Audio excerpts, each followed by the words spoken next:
you're going to get people that are at the top of the game when it comes to SEO. So it attracts, a lot of talent, but at the same time it attracts a lot of spam, a lot of like negative SEO practices.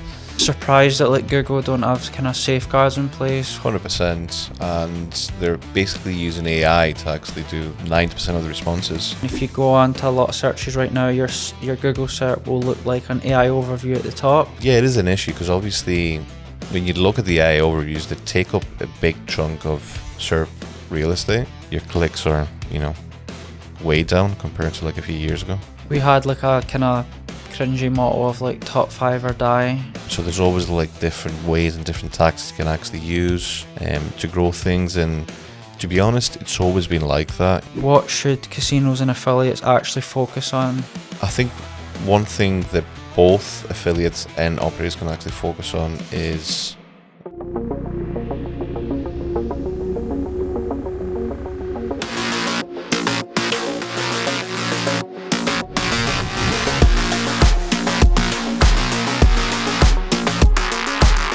So hey guys, welcome to the latest episode of the iGaming SEO show. I'm Dylan from Big Pond. I haven't been on an episode in a couple at this point, but I've had some great guests on recently. And Alan. Great guests and Alan. Yeah. But yeah, we're here with Ari, the Hello. owner of Big Pond, so good to see you. Good to see you too.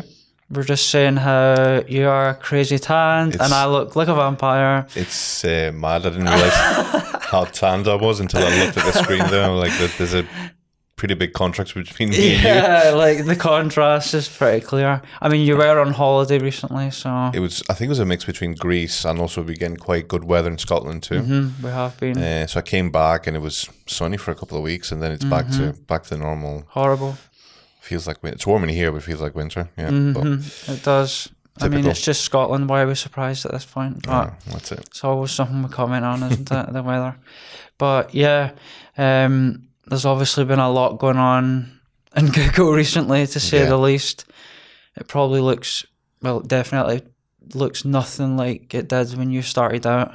It's like a completely different Yes SERP and at this no. point. Yeah? Yes and no. I think there's things that have been going on for the past, I'd say probably 12 years. Okay. It's still not really gone away. Like, the parasites and Okay. expired domains. I suppose that's another one. But yeah, it's evolving. It's changing very quickly. And obviously we had the algorithm update that launched at some point in May. Been a couple I think it this finished year. in June, didn't it? June, so we had that, and that changed quite a few things, especially within iGaming. Yeah. As usual, quite a lot of winners and quite a lot of losers. So you can never, get like a balance right. No. It's always the same. I feel like after an update, people panic and say things like SEO is dead. Yeah. I've been doing this for 18 years and SEO has been dying since day one. It's a zombie at this point. It's a zombie, yeah. It's come back from the dead multiple times. But I think it's, as SEOs, it's just same old, isn't it? We just need to crack on. It's move with the flow, basically. Yeah. I mean, I look at the updates, but I've stopped paying so much attention to them to the point where I'm panicking, and because it takes a while for the dust to settle, obviously, so you can actually look at things properly and evaluate what's changed and what not. Yeah. It's just part of our job, that's going to keep happening. It happens every few months. Absolutely. Hopefully it's going to be for the best. Yeah, I mean, as you say, there's winners that come out of it. Yeah. And then any losers, you just have to see it as a opportunity to shift gear and try something different. Different channel. A different channel, yeah. Give up on SEO altogether. Yeah, for some, I think there's been some tragic results for some affiliates. That, it is. And informational sites as well. That's another one. Out with iGaming. Yeah. Never a dull moment. Never a dull moment. But yeah, I mean, that's kind of what we're discussing today. The point that I was trying to make is that there's so many changes happening in SERPs. They look different to how you probably started out, but then a lot of the same tactics, as you say, are coming back, or maybe haven't left, and people are just exploiting them to different degrees. Yeah, again, there's a lot of that, and iGaming is prone to that. You know, like any super competitive industry, you're gonna get people that are at the top of the game when it comes to SEO. So it attracts, you know, a lot of talent, but at the same time, it attracts a lot of spam, a lot of like negative SEO practices, dodgy stuff going on. You know, just because there's a lot of money to be made. So it's natural, but I quite like that. So that it keeps you going, and keeps toes. you like engaged. It is frustrating too at the same time. Like the whole DMCA thing, I'm like, it's crazy. I think I did a post on LinkedIn like a couple of weeks ago, saying that I'd never thought that we'd be spending so much time in 2026, sort of being reactive with the whole like DMCA thing, and how much time it actually takes up from your day. You know, like managing that and flagging it and doing the counter notices and trying to find different ways to get it to work. But it is what it is. You just need to. You did the episode on it recently, obviously all about DMCA, but do you want to maybe sum up for someone that hasn't seen it, like what the situation was? What are we even talking about? Yeah. So this has obviously been one of the areas I've been focusing a lot lately, when it comes to SEO for iGaming clients specifically. So with the whole DMCA thing, we've seen over the past few months an influx of fake copyright attacks. So essentially what happens is somebody flags your website for copying, you know, my website. Stating that you've copied all the content, it belongs to us, we had the original content, blah, blah, blah.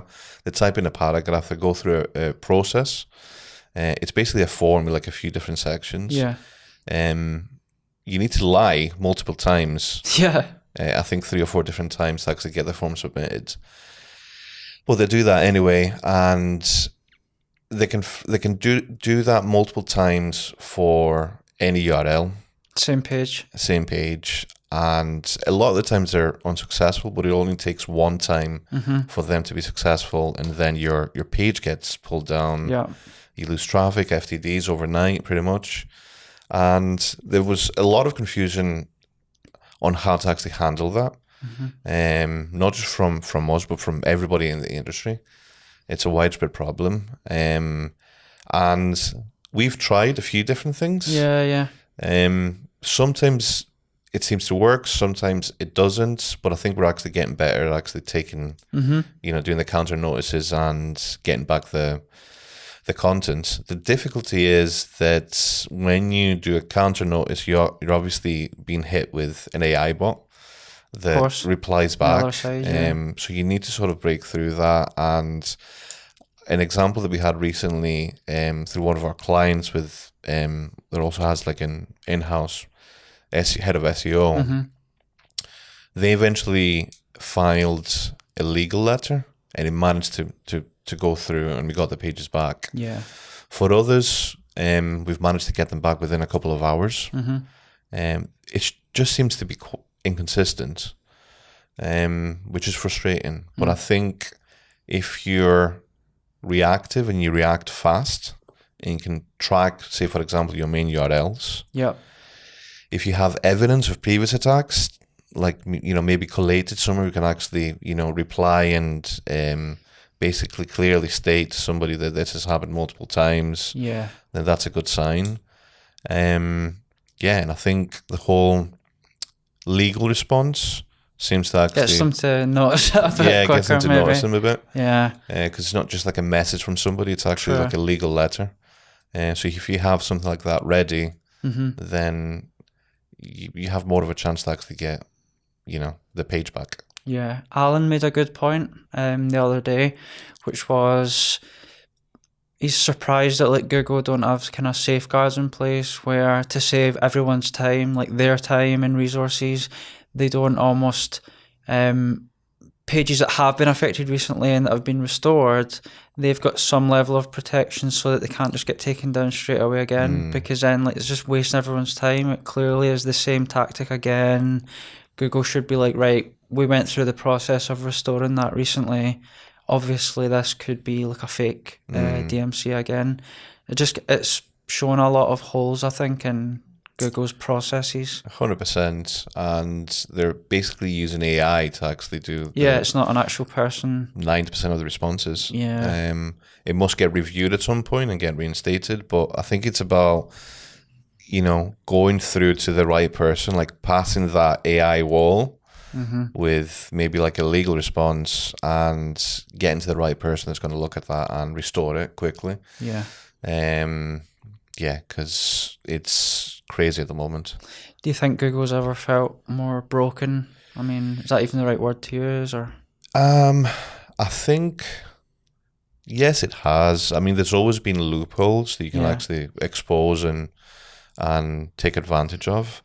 However, I think they're distracted by the whole AI race at the moment, as is everybody, all the different engines, agencies, everybody. It's the new thing. It's a new thing. I'm sick of hearing it, to be honest. I know, same. GEO. Yeah. That's another story. But It's exciting, but it's also like, everybody's jumping on. Totally. So, yeah, there's always been loopholes, but I think at the moment they're more distracted with that. Yeah. And that makes sense, I suppose. They don't have like all the resources in the world, but they kind of do at the same time. It's like Google we're talking about. Exactly. We're shouting about it, obviously. And it takes a lot of people to actually make noise about it, and it's maybe not a big enough issue to them at the moment. Do you think iGaming's a case of like exposing weaknesses from across the board, like for all SERPs? Yeah, I'd say so. I think one of the things that actually attracted me to the iGaming industry is that the fact that they're pioneers. In marketing in general, like all the marketing tactics, the latest things get tried out in industries like iGaming and super competitive industries. And that sets like the pace and what to do in the kind of like less competitive industries. Not necessarily the black hat stuff, but like in general, like SEO and marketing. So by doing that, you also expose all the loopholes and all the dirty stuff. Totally. And do you think all this is sort of entering us into a new era, especially with AI in the mix? 100%. I mean, we've seen clients actually get results through AI. So we're optimizing for that. Again, Google actually came out and basically said, GEO is SEO. I've been saying that like a lot of people have been saying that for a long time now. The fact that actually Google said that makes me want to go the opposite way, because they usually lie about things, but it is, the same idea. It's like good SEO. Because they say a lot of things in terms of they do what doesn't work, maybe to do with links or whatever, and these things still do work. Yeah, I mean, there's maybe a few extra layers to it that you can actually do for ranking in ChatGPT, for example. It's not really ranking; it's actually getting cited. What kind of things are you thinking of there? Obviously getting, the whole like listicle thing, and getting the right publications to do like a sum up. So for example, if you want to rank for like the best agency, you want like key publications to write articles, include you and maybe other agencies, and that will actually influence it to get you to show up. That's for AI overviews too, and ChatGPT and other AI engines. But in terms of like all the other usual technical side that we do in terms of SEO, all the stuff that we do for like topical authority, it all sort of like feeds into it. Yeah. Good SEO equals good GEO. Yeah. And I mean, there's some examples where, you try and optimize for Google doesn't necessarily mean that you optimize for ChatGPT or for other engines, but it's changing all the time. And I think, with those few extra layers that you can add in, you can tick both off. You mentioned something about the UK government. They introduced something to do with AI overviews. Do you know? I think that there's quite a few changes when obviously the AI overviews first came out, and they've changed some things to make like the links more prominent. So you don't just get cited, but you actually get clicks. However, there's no evidence of publishers are actually getting more clicks, and especially I'd say since, maybe not since the latest update, but in the past few months in general, I've seen a lot of informational sites decline, and you see a decoupling between the impressions and clicks. So you see that a lot. And it's unfortunately. sad. Yeah, it's unfortunate. It's sad, and it's killed a lot of businesses already. And, we were just reviewing one the other day, and impressions were pretty much same year on year, maybe slightly up. Clicks down 60%. Crazy. So at that point, if Google doesn't change the interface, the UX, to give you a boost, I would probably even argue maybe looking at other channels. Yeah, I mean, that would kill your business model. If that is like informational content, getting traffic and leads through that. Yeah, I think it all leads back to the importance of actually building a brand and not relying on putting all your eggs in one basket and relying on one channel. That's a very good point. I mean, SEO is great, but if you're building a brand, you need multiple things. You need socials, you need to build up your brand, maybe to build up your personal brand. Podcasting, all the stuff that we do here. Yeah. It's entity stuff. That's entities. At the end of the day, you're creating like an entity of yourself online. Yeah, exactly. So, yeah. Back to the DMCA stuff really quickly. So, what would your kind of top tip be for a operator to do in the first 24 hours after a strike? So obviously you want to catch it very quickly. So if you're watching this now and you've had issues in the past, and say you've managed to get your pages back, you're probably going to keep getting hit, especially if you rank prominently. So what I would say is you can use a simple rank tracker initially, and you can basically track your top pages, or you can even, if it's a smaller operation, you can even do that, manually. Yeah, like type it into Google, put the URL in Google, see if it's indexed. It's probably not sustainable if you run a big operation. You probably need a custom tool, but there's a lot of things you can actually do, with a simple rank tracker or checking it manually and checking those pages, your key pages, key money drivers, to make sure they're actually in the index. There's stuff that you can do to actually protect things too, like, get copyright. I'm not sure if that's really effective. Because you still might have to go through the same process. It doesn't stop it. You still have to go the same process. So I think you need to be reactive. You need to be able to catch it quickly. And there's obviously, we did an episode where we quoted the option that you want to pick when you're actually doing the counter notice. Yeah. There's one that it tends to get them back a lot faster. Okay. And I think if you combine that with a legal response, that's probably your best chance. And doing it through someone's email at the company that's quite prominent, maybe? I mean, yeah, I don't think there's evidence about that, but we would rather do it through the official company email. Yeah. Rather than a third-party agency. Although I don't think that, as long as you actually state who you are and everything's actually clear, I think you're fine. But it's just like a personal preference for us. Yeah, it's just another thing in the mix to hopefully get through it quicker. Yeah. Moving on from the DMCA stuff, one of the big themes right now in SERPs is parasite SEO. Do you think overall it's still working, or actually give us an introduction? What is parasite SEO for anyone? Basically taking advantage of another website's authority to gain traffic and make sales.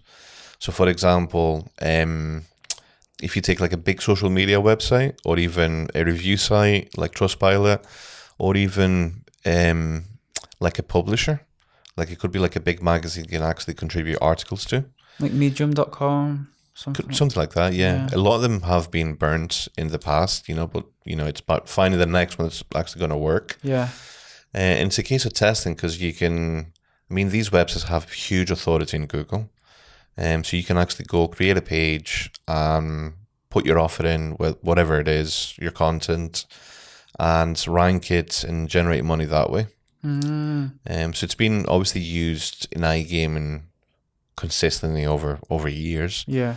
I remember when I first started an affiliate, like that was like quite a big thing. You could do parasite SEO, and it still does quite well. You can still do it to this day. It's just that certain publications actually get, after once it's been hammered to the point that everyone's actually doing it, it gets noticed. Working. It gets noticed and it stops working. So then you move on to the next one. Mm-hmm. So that's Parasite. Then after that, you also have the whole expired domain thing. This is an interesting one, yeah. Yeah, again, that's been going for years, and I quite like it. You can go and buy a website with existing authority.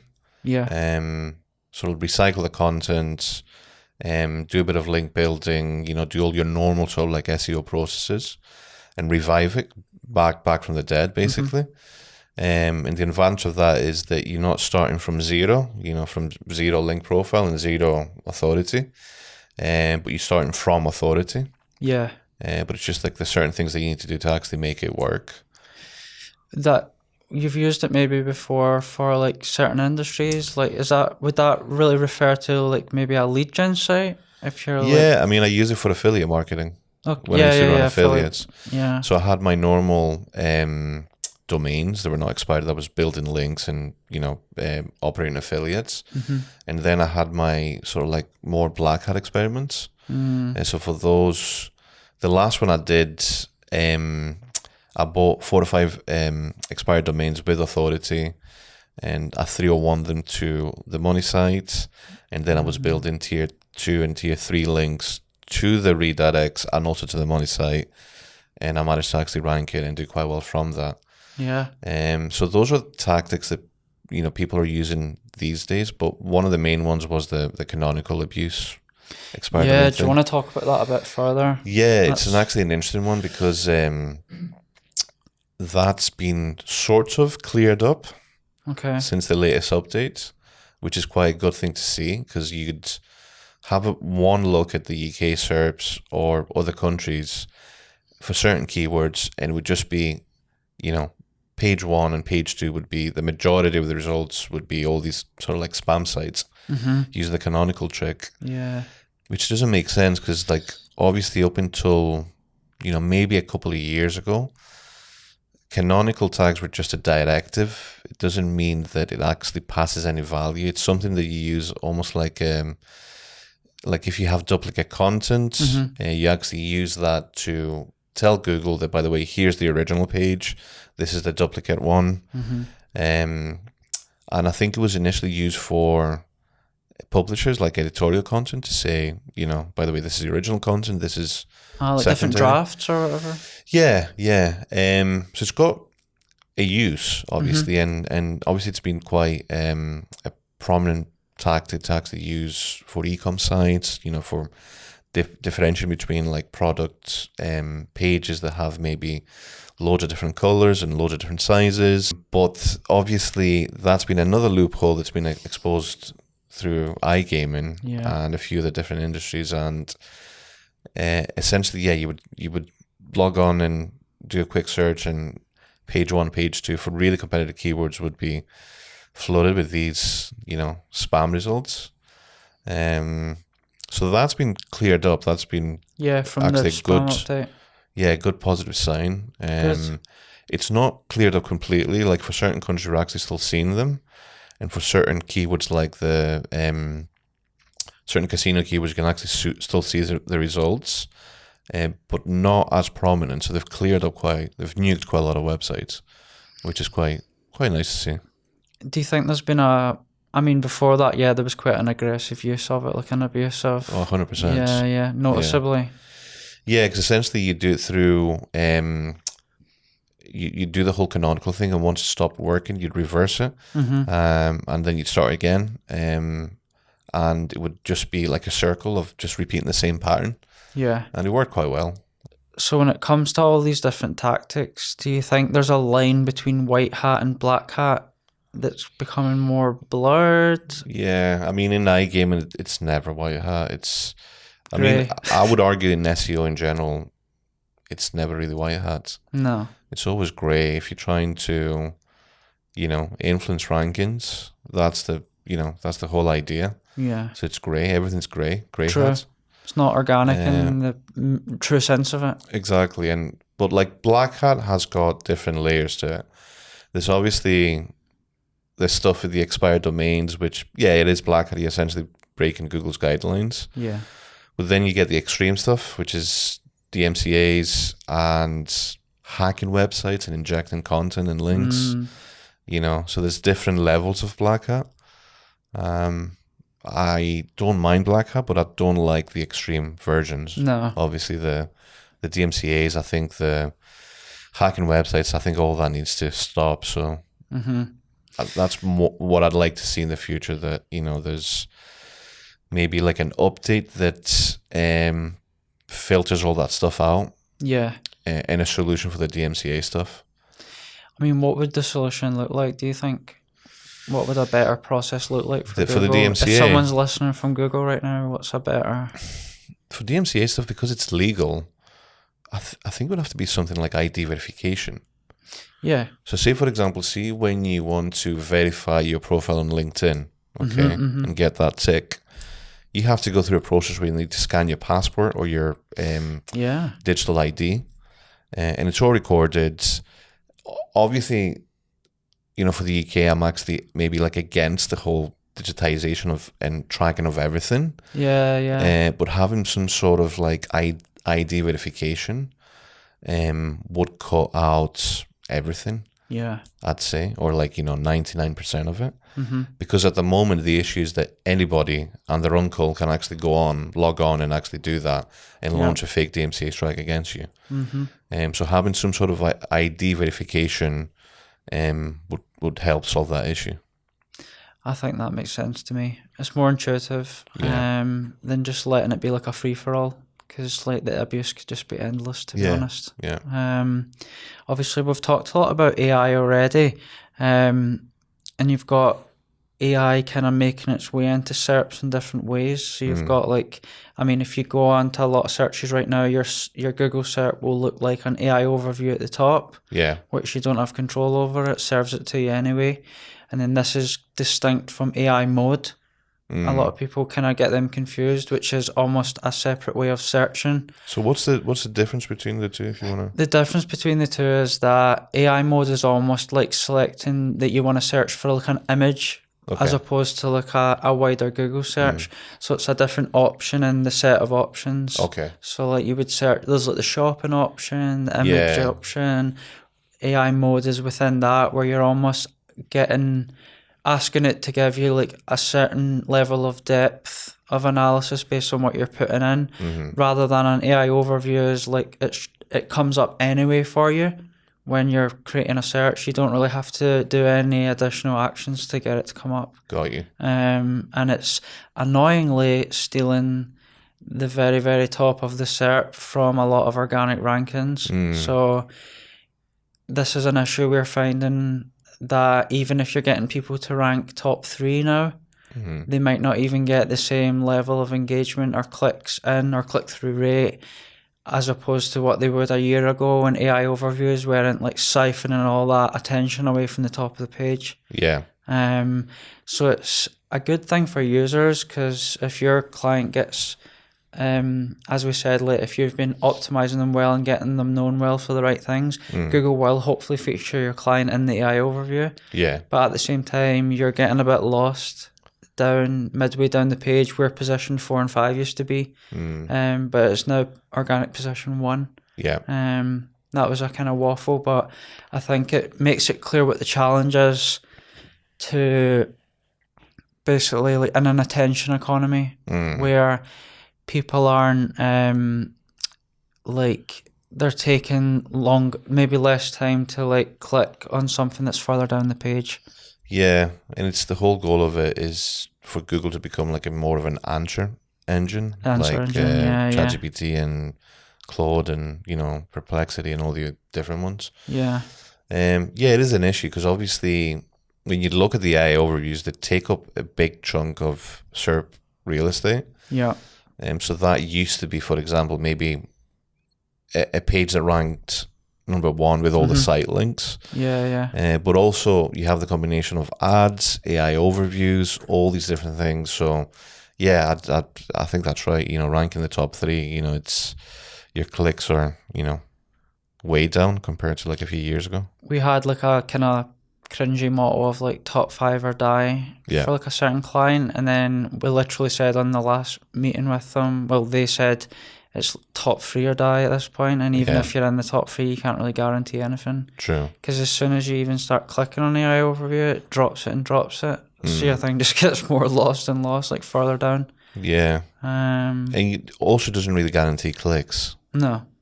So we're seeing a lot of that. You know, we're seeing a lot of impressions, but yeah, you're losing out the clicks. So yeah, there's a lot going on as usual. There's never a dull moment in SEO. 100%. Things are evolving, things are changing, but at the same time, you know, we see a lot of growth too. Yeah.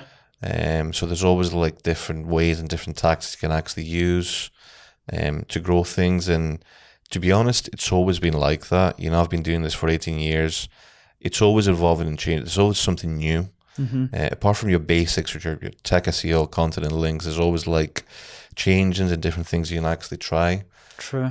So it is important to actually test and try different things. Yeah. You know, as you go. Because if you don't, you know, as you said, you get left behind, and you don't want to see the trend continuously going down. Yeah, like so a disparity, a decoupling, as you said. You might be getting more visible, etc. But if people aren't clicking on you, then you're not going to make money at the end of the day if that's what your site's for. Exactly. Also, to build on something we talked about earlier, like it's really important, obviously, to diversify your brand over different channels. So even if you are maybe losing some clicks on, like, because our organic rankings are being pushed down a bit, you're still got that kind of like wider online footprint where people can find you in different ways, or they know of your brand already and can find you through socials and everything like that. Yeah. So it's definitely, everything's in flux at the moment, especially with tracking as well. Like tracking all this is becoming a lot harder. Tracking all this is, I think every single SEO tool at the moment has a module for tracking AI. But it's not there yet. It's not, no. I think it's because obviously with rank tracking, it's very simple what you do. But with AI, it's like more citations, and when you go from ChatGPT and you try it in different devices, the results are completely different. I know. From device to device, even from the someone standing at that side of the room to that side of the room, even the same person. So how do you actually track that? It's very hard, and it's changing constantly all the time. So all these tools have to like keep investing to actually change the interface and change, you know, to actually keep up. So it's going to be interesting. But I guess it makes our job more interesting too, because you're optimizing for all these different platforms. True. And not for Google anymore. We can't get complacent. We need to stay on top of it. Stay on top of everything. I mean, just to quickly say on that, like we noticed earlier that there's a new thing in, I think it was Google Analytics 4, where it said there was a user coming through AI Assistant. And it was just interesting to me the way they phrased that. So we actually had to look, what does that actually mean though? And I think it basically encompasses like all the AI tools. So it's so vague. But you can see that they're trying to make moves into categorizing things better. And it must be hard for Google as well. It must be hard for Google, the whole attribution thing. The attribution thing's always hard. Because there's different laws too about that too. So that's constantly changing. In different countries, tracking and GDPR and everything. I remember the good old days we used to get like a lot more data. You know, now it's the Wild West. The Wild West. Now it's tricky, but you know, you can have multiple sources of data. You can paint the picture, I guess. True. As to, you know, I'm ranking for this, I'm getting cited for this, and I'm getting X amount of registration and FTDs. And as long as you actually test that and keep tabs, then you can move in the right direction.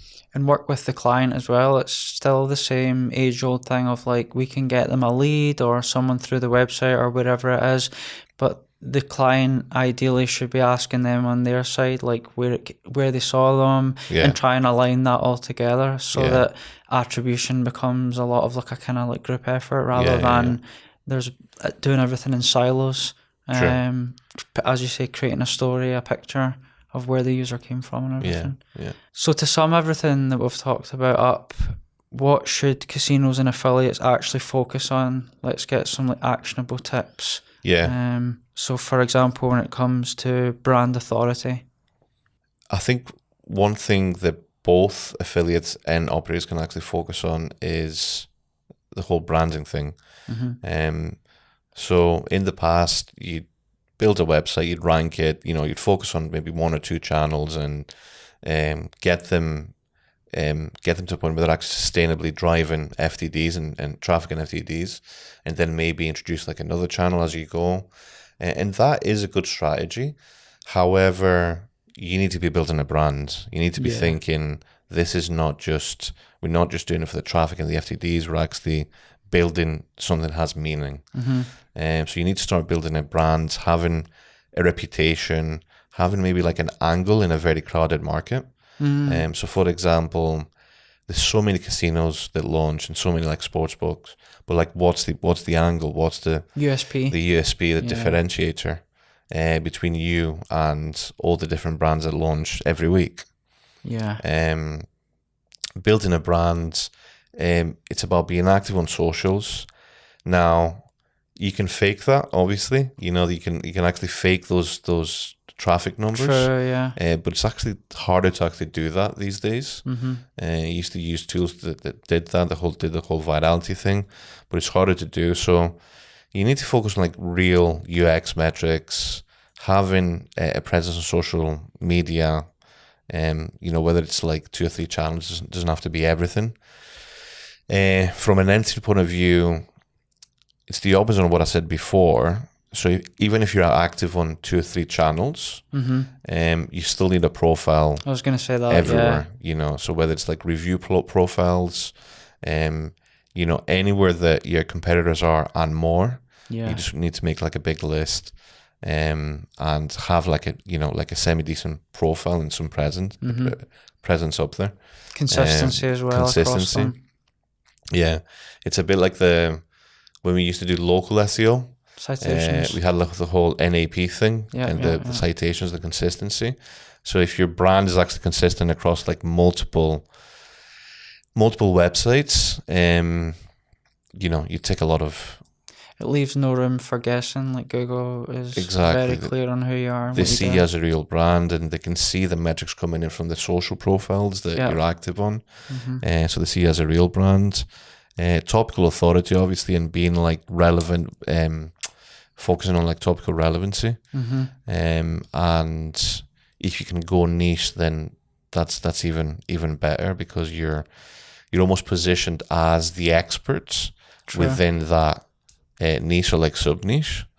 And all the usual stuff they do, like the technical SEO, digital PR, link building, entity building, all that stuff, counts, but it's about what you do branding wise on top of that too. One thing that I've seen affiliates do wrong, and we've had quite a few examples that came to us for audits.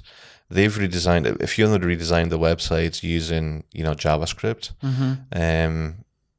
just to get better metrics, and that just like completely is the wrong way to go, because LLMs can't see it, Google can barely see it. I mean, Google's getting better, but it's completely the wrong thing to do.